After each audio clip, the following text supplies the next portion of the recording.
Hello food fans and welcome to the review for Doctor Who Season 9 Episode 4, Before the Flood. Now I'm here with a very special guest today from the Four Druids. It's Kelly! Hi. So, you want to get straight into it? No, I thought we'd have a cup of tea, maybe some sandwiches. Yeah, sounds good to me. So, what do you think of the opening scene with the explanation of the bootstrap paradox? I actually thought that was quite good. And normally, it's obvious he's talking straight at the camera and Yep. he's breaking the fourth wall. And normally, when you do that in a TV show or a film, it ruins the immersion. But because it was done as an intro, instead of putting me out, it actually just dragged me in. I really enjoyed it. And it was really quirky and kind of reminded me of classic Doctor Who. I liked how it was shot and everything. I just personally thought it's probably because the last episode I predicted it was a doctor in a casket. This for me kind of just confirmed it, and it was obvious he was talking about something that was going to come into fruition at the end of the episode. So I just found it as a bit like it's confirmed my theory, the doctor did it all. That's a good point. I also thought they're showing a lot more of the interior of the TARDIS in this season. Like, they really want to get their money's worth out of that nice, shiny TARDIS interior. Well, I think if I remember correctly, it cost like over £1 million, so that's your TV license being well put into play. I can live with that. Yeah, the money going on Doctor Who, I'm fine with. So then, of course, we go on and we've got to talk about the opening credits and the new song they played, and I thought it was freaking awesome. What about you, Kelly? I was rocking out. Yeah, oh yeah, I know full well as soon as I've finished this review, I'm going to go and watch other people's review, and I reckon about 75% of them are going to hate it, but I loved it. Yeah, it was different. Yep. So yeah, as the story goes on, they continuously drum into us the laws of time, and the question I have to ask is, when did they start giving a shit about the laws of time again? Yeah, I noticed that it was very it's very timey-wimey as the episode went on. But yeah, suddenly it was like they cared a lot about it. But then I think of all the times they didn't care and things kind of didn't go too well. It's true. So maybe this Doctor is trying his best to, stick to it, but obviously it's not working. I suppose a theory I've just come up with is that the whole thing with Matt Smith's Doctor that didn't care about the laws of time came back to when David Tennant, right near the end, when he said, like, I'm the last Time Lord, I am the laws of time sort of bit, and I write the laws of time. So he changed the timeline. Of course, it went badly for him, so we all assume that he learnt from that lesson. But then, obviously, Matt Smith broke the laws of time like every week. So maybe that he actually agreed with that, and now the Time Lord's back. That he's going. Oh wait, it's not all me anymore. The Time Lords are back, so I best follow the laws again. Just afraid of getting in trouble. Possibly. It would be really embarrassing for the Doctor if someone came down and slapped him on the wrist. Yeah. When they arrive in 1980, I loved that first scene where they get there. You mean when she was all like, "Ooh, it's big running inside"? O'Donnell's fangirling was brilliant, but I also thought she knows so much about him, and obviously he picks up on it too. But I noticed that when she was listing his previous companions, she was like, I bet Rose, Martha and Amy didn't, and I noticed she left out Donna. And of course, Donna's predicament is that she can't remember any of her adventures or it could kill her. So I'm thinking that maybe that was a subtle hint that the Doctor deleted any information to do with Donna Noble, because obviously That if is a UNIT are possibility. desperate, there's Donna, there's Wilfred Mott, he doesn't Yep. want them touched, he wants them safe. It wouldn't surprise me if when the Doctor decided to clear her memory, he did take a pop into UNIT and delete all knowledge of Donna, because she did work with UNIT, didn't she? With the potato head people, Sultarans. Thank you. Yeah, so yeah, I think maybe he deleted it. Yeah, I did like that as well. So to the Doctor's ghost coming aboard the station, when he freed the other ghosts and I was just trying to work out why he would possibly do that, because it's kind of a giant plot hole where the Doctor frees the ghosts to trap them in the same place, and while he's freeing the ghosts, he's putting his friends in danger. Yeah, no explanation for that one. I've been rattling my brain. The only thing I can think of is obviously the Ghost Doctor is the Doctor from the future, so he knows that the other ghost is coming. The girl that fangirled when she died, and her ghost appeared. So maybe he knew she wasn't trapped, so he wanted to trap her as well. And the only way of doing that is to open the cage to trap them again. That's a big, massive stretch. It is, but it's the closest thing we've got to an explanation. It's the only explanation I can think of. One thing I liked, when Clara was on the phone with the Doctor, and she said, she wasn't ready to lose him, she said, "Whoever comes after me." I liked that. She's not in denial about it.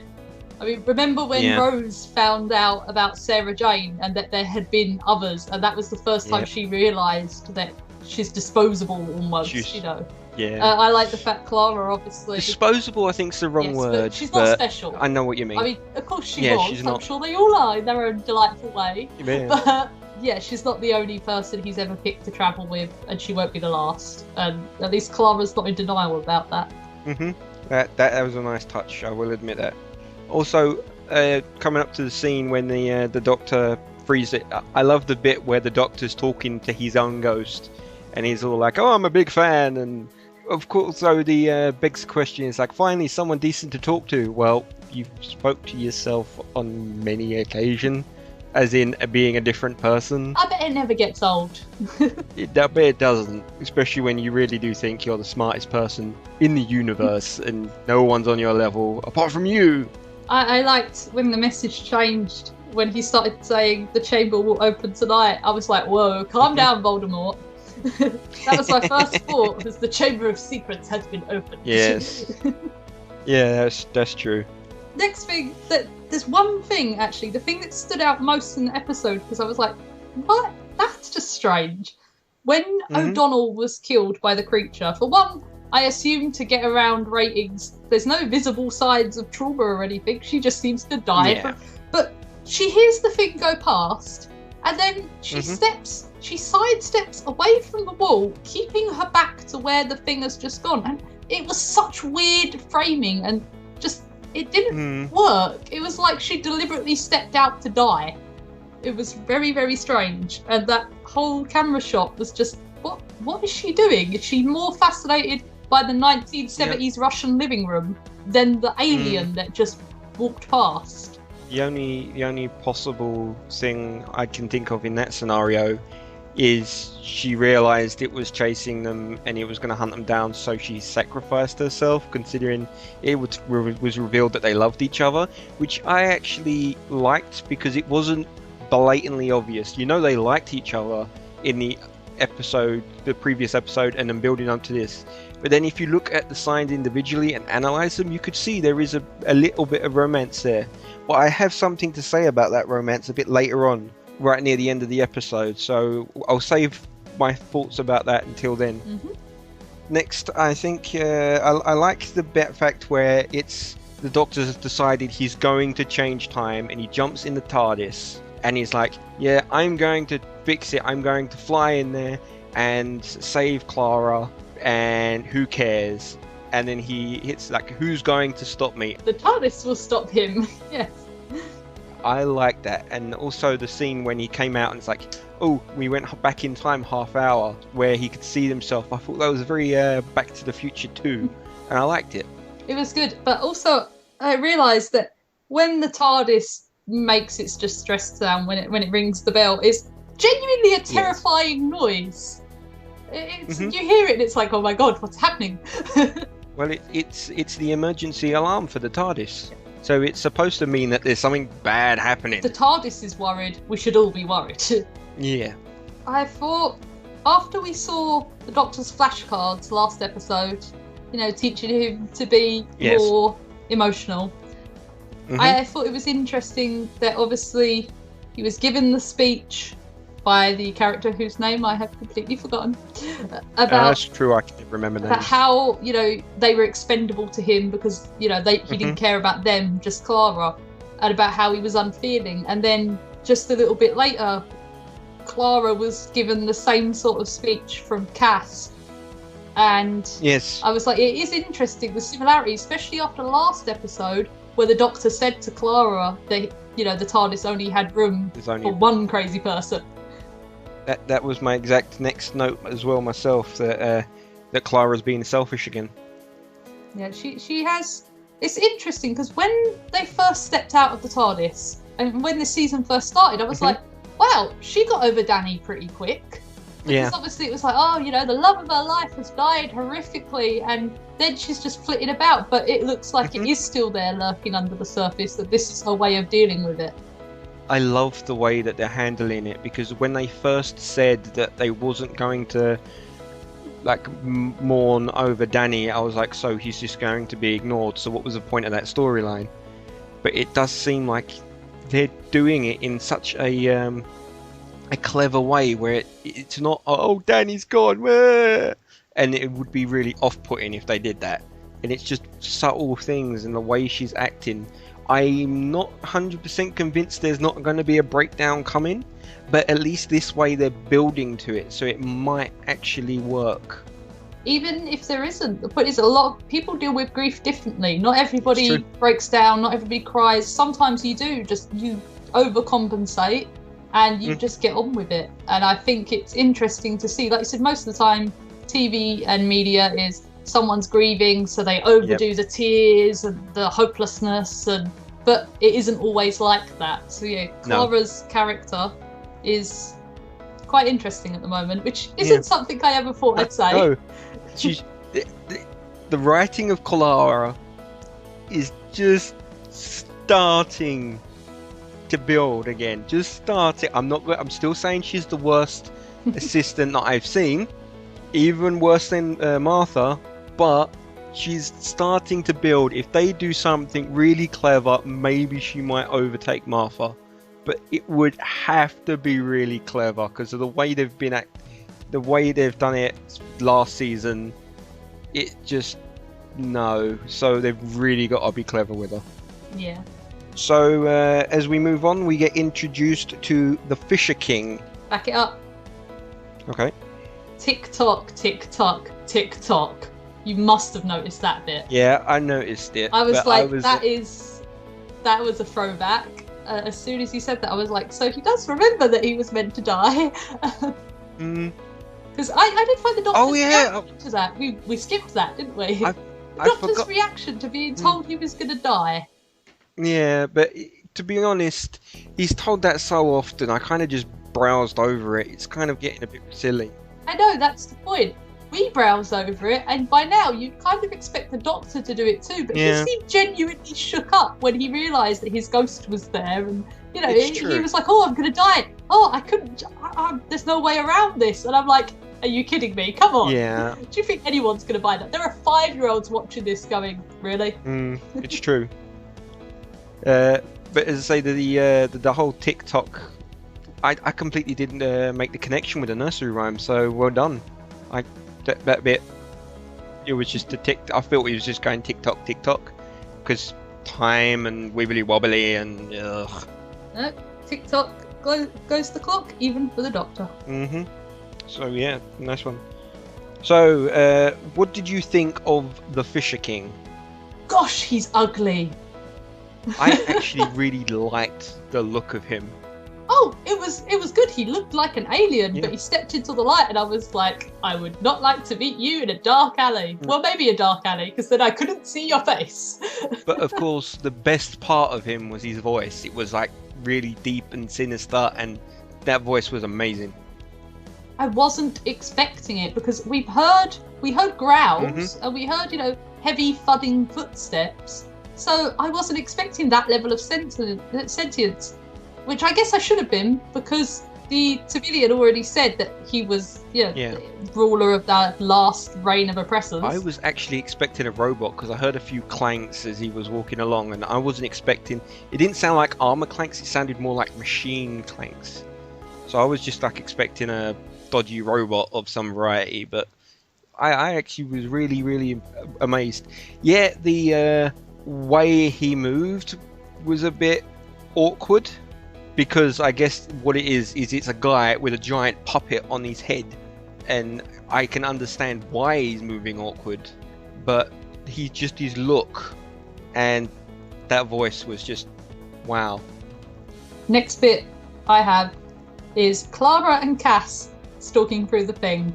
Oh, wow, that was just. I was like, you could show that Clara is not used to being around someone who doesn't hear. Yeah. But the fact she doesn't think about the fact she's split off. And I'm so glad she called herself an idiot when she was calling for her. Because she called for her and I went, Clara, you idiot. And then Clara followed with, I'm an idiot. And I was like, on that, you can agree. Did exactly the same thing. Of course, like, you fucking idiot. And I sighed, and then she goes, I'm an idiot. And it's like, oh, well, okay, that builds me up a little bit again. It. If they didn't add that bit in, it was like, what the... But, yeah, going back to the Fisher King, and one big problem I had with him was his name. Yes, the Fisher King. The Okay. Kingfisher? The ruler who likes to go angling.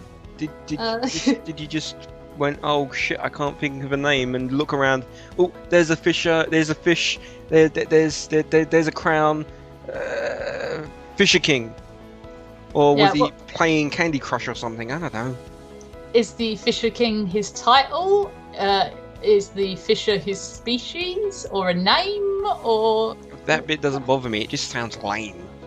Yeah, we really didn't get much info on the alien himself when you think about it. Well, I think that's okay because a little bit of mystery is fine. It's just you could have made up anything would be better than the Fisher King. It's just a Sticks nitpick. Some X's in there. Yeah. You know. Just random word generator. But there was the conversation between the Fisher King and the Doctor. Ah, yes. It was a really deep and powerful conversation. I just have one major problem with it. Which is?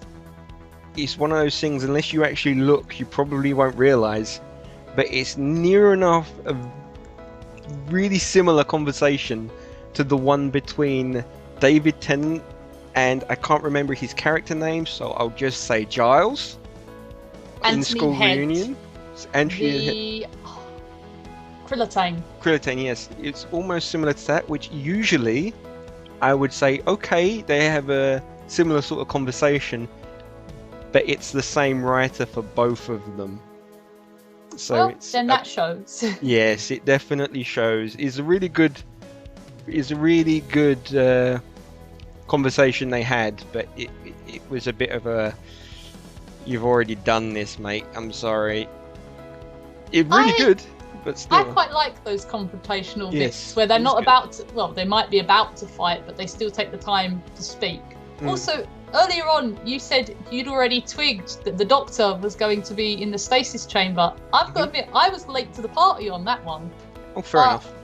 It was that conversation where I knew at that point, it was when the Doctor stumbled against it, and I looked at the box and I went, well, he's going in that because that is not going to fit that thing. That's true. And that's when it all came together in my head, and I was like, I know how this is going to end. But apparently you got there before me, so... I got there last week. Yes, just a little bit before me. Just a smidge. So, next scene is want to talk about is when Cass gets followed by the ghost and he's dragging the axe along. We were talking about this earlier, and I definitely agree that this whole scene should have been done completely mute. Yeah, this scene was clearly from the camera angle, and Cass's facial expressions was meant to be done from her perspective, so I feel like a complete silence would have been better. And yeah, I also think she obviously could sense there was something following her, because of course we all do, even without hearing, although you'd be surprised how much we rely on hearing. Yeah, but it's true. the scene where she puts her hand on the floor to confirm the vibrations, because I think she must have felt it a bit and then gone, I need to check this out. Yeah. They didn't need to pull in that Daredevil style overlay of we understood what was going on, and it proves that, you know, she's not helpless, she's aware of her surroundings, which was good. They didn't make her disability out to be something terrible, you know, she still had the chance to run, and she ran straight through him, which I was smart, like, no fear, didn't go around him, just through him and down the corridor. But yeah, that whole Daredevil bit was... The way I would have just shot it, if it was me, I would have left her to put her hand on the floor just to double check, and then I would have just, as she touched the floor, just had a subtle vibration of the camera. Yeah, I think that would have been... And that would have been it, just to know that there's like something shaking, just to show it. Yeah. And then she runs. Running through the ghost was really clever, because as the Doctor says, she's incredibly intelligent, which she is. But when the Doctor sees it, then you really know this person is smart, or it's just a play and they're actually stupid. But often it's actually legit. Yes. My next point. So the dam breaks and the water's flooding in. Now it's true that the Fisher King probably realised that he couldn't run away, but the way he just stood there with his arms out, not even like raised to the sky, now you're just out like I honestly thought it was probably meant to be dramatic. Yeah. But it looks a little silly to me. It, as I say, it goes back to the way he moves. It's like I can understand it because it's logistics, how he moves awkwardly, because it's an awkward costume. Yeah. But it's like, the standing outside, that bit didn't bother me with the sticking his arms out. It's kind of like, oh well, if I'm going down fighting sort of thing, because he seemed like a bit of a warrior. Yes, I will fight the water. So he sticks out his hands. It's the effect of when he blew away. It was kind of like they took that shot and then they just kind of copied it and just threw it to the side, rather than him wailing away with the water. It was just like he still had his back and his arms were out and he just shot off the screen. It's like, seriously, is that the best you can do? CGI him and have him waving around so he actually moves properly, rather than... No, I'm sorry, that was awful. Having said that, I didn't realise until the second I saw the dam break. I still didn't realise that's what was happening. I saw that he was going out to the ship, and I saw the power cell flashing, and I thought the power cell might be near the ship, which on hindsight, obviously not, otherwise the ship would have been damaged, and we know it isn't, because it's in the future. But it wasn't till I saw the dam break, I was like, of course the Doctor flooded the town. Who else would cause that much destruction? That's true. When he is explaining the bootstrap paradox to Clara, and he wants her so desperately to understand that he walks her through it. Now, that could just be a one-episode throwaway thing. They felt like discussing paradoxes, but they mentioned it at the start. They placed quite a lot of emphasis on it when he was discussing it with Clara at the end. So I'm thinking that might be something that plays out again across the rest of the series. It is or it possible. could just be a one-time thing. We'll have to wait and see. Both, I could see them working both ways, quite possible. It might be that that's pretty much the solution to the finale, is the bootstrap paradox. So we'll see. So one thing I wanted to talk about was the couples. So Cass and Lun, they got together at the end. And of course, Bennett admitted that he fell in love with O'Donnell, but they never mentioned it. So, wow. The only question I have is that would they be in love if they weren't spending a hell of a lot of time together, practically by themselves? So these were the only humans they'd get in contact with while they were under the sea. That's kind of how people fall in love. Yeah, but still, it's just a bit... Well, it's one of those things where, do you reckon that after they come, they get into the real world, like, with lack of a better word, into society again, that they won't just fall apart?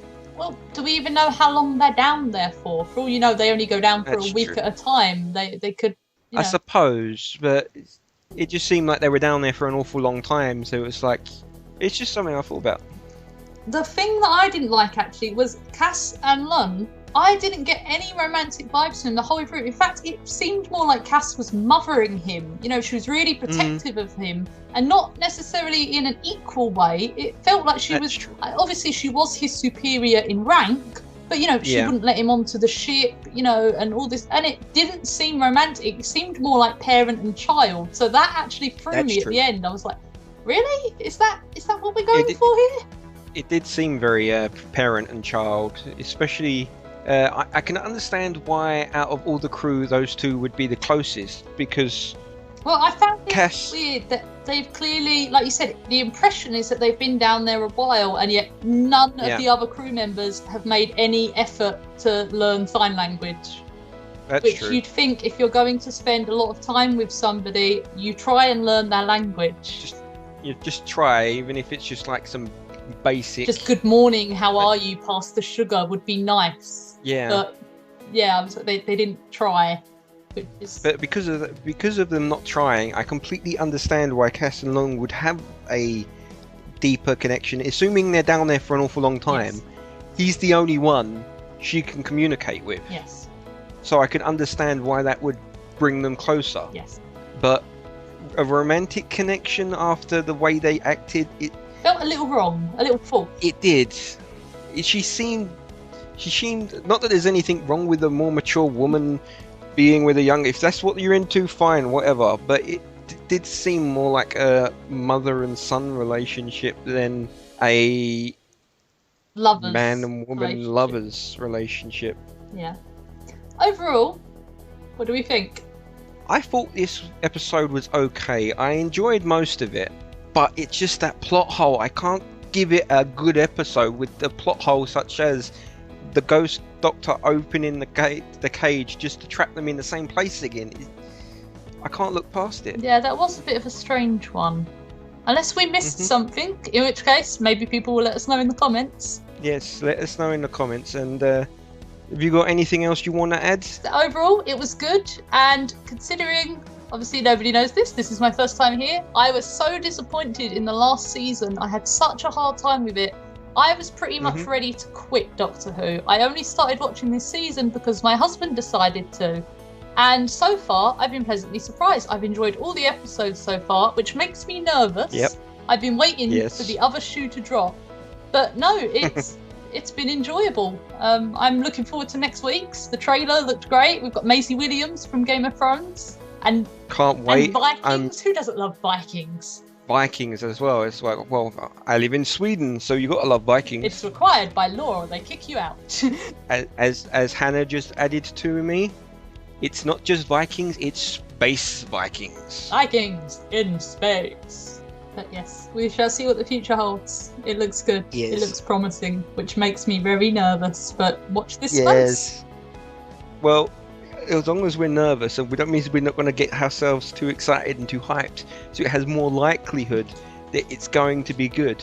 See, that's the big problem I have with next week's episode. I am kind of slightly hyped for it because of Maisie Williams. Yes, my favourite Game of Thrones character is Arya Stark. Easily. So, yes. She's my second favourite. Tyrion?